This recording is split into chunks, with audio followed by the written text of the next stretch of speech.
시진핑이 등소평의 말을 잘 따랐더라면 중국이 오늘날과 같은 어려움에 처하지는 않았을 터였습니다. 등소평은 이름처럼 체구는 작았어도 그가 남긴 발자취는 실로 거대했습니다. 등소평이 남긴 어록 중 흥묘백묘로는 중국의 근현대사를 논할 때 결코 빠질 수 없는 유명한 말이 되었습니다. 등소평은 1904년 8월 22일 중국 사천성 광안현에서 태어났습니다. 그리하여 20세기가 거의 끝나가던 1997년 2월 19일 운명하였는데 한 세기를 온전히 뒤흔들며 뜨겁게 살다 가신 분이어서 중국인들은 등소평을 일러 백년소평이란 애칭으로 부르기도 합니다. 그는 15살 때인 1918년에 프랑스로 유학을 가게 되었는데 유학 시절에 칼 막스 이론에 심취하여 뼛속까지 철저한 공산주의자가 되었지요. 1921년에서 1924년까지는 파리에서 공산주의 활동에 참여하다가 이후 모스크바로 건너가 중산대학에서 수학합니다. 그런 후에 귀국하여 1927년부터 중국에서 공산주의 운동을 시작하게 됩니다. 1933년도에는 마오쩌둥 지지를 선언하면서 마오쩌둥 희화에서 대장정에 참여합니다. 마오쩌둥이 지휘하던 항일전 부대였던 팔로군에서 정치위원을 역임하면서 1949년도에 실시된 장강도하작전과 난징 점령작전을 지휘하였습니다.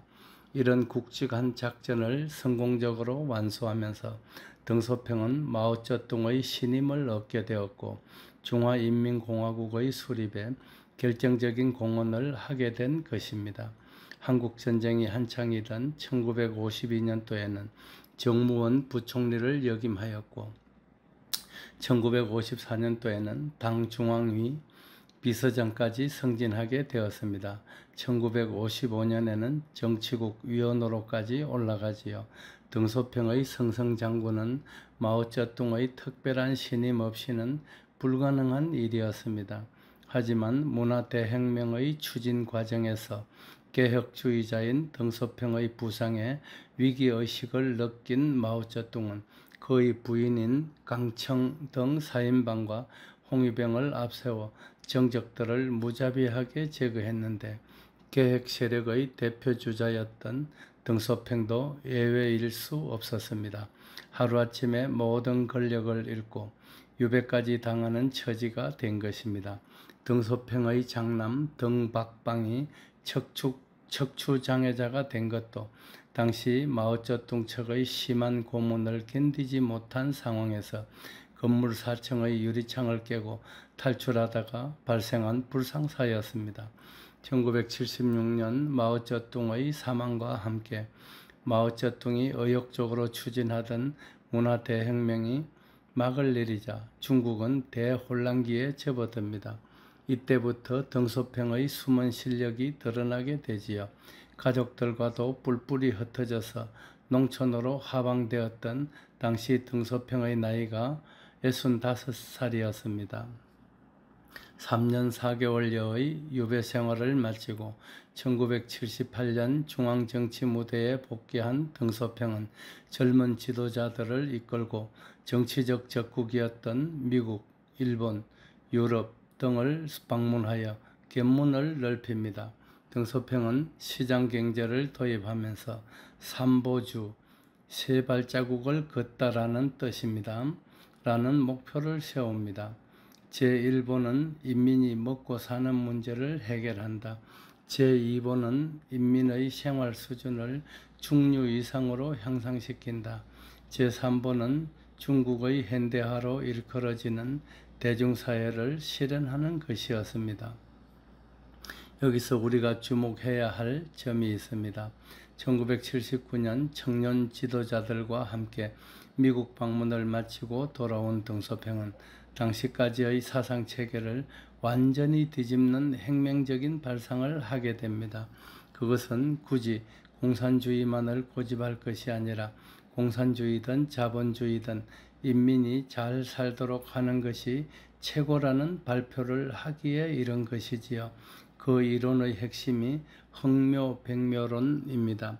즉 공산주의든 자본주의든 정치체제가 중요한 것이 아니라 백성이 잘 살기만 하면 된다는 의미인데, 고양이는 털이 검든 희든 쥐만 잘 잡으면 된다는 한마디에 모든 뜻이 함축되어 있는 것입니다. 1978년 12월에 개최된 제11차 중앙위원회 총회 3차 회의에서 중국은 중국 특색 사회주의를 천명하고 비로소 개혁, 개방 정책을 실시하게 됩니다. 마오쩌둥 시절에는 감히 상상도 못할 일이 벌어진 것이었습니다. 덩소평의 이런 결단이 15억 인구를 가진 거대한 대륙을 오늘날 세계 무대에서 목소리를 낼 수 있는 생동감 넘치는 대국으로 발전시킨 원동력이 되었다고 보여집니다.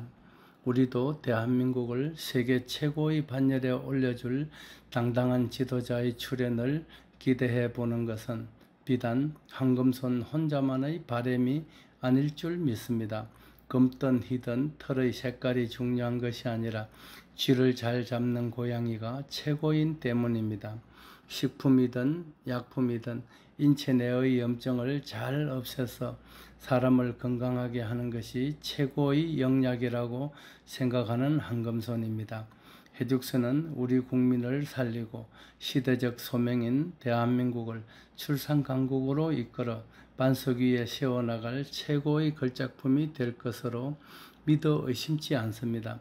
덩소평이 갓난 신고를 거치면서 단련된 사람이었기에 죽의 장막에 갇혀있던 중국을 살렸듯 해죽순도 무려 7천만 년 이상 온갖 풍상을 겪으면서 내공을 쌓아온 식물이기에 감히 자신감을 드러내는 것입니다.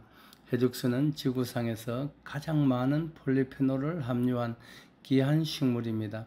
해죽순은 고통받는 난치병 환자들을 보듬는 천사가 될 것입니다. 오늘은 중국의 역사를 깨운 작은 거인 덩소평의 삶을 조명하다 보니 또 새벽입니다.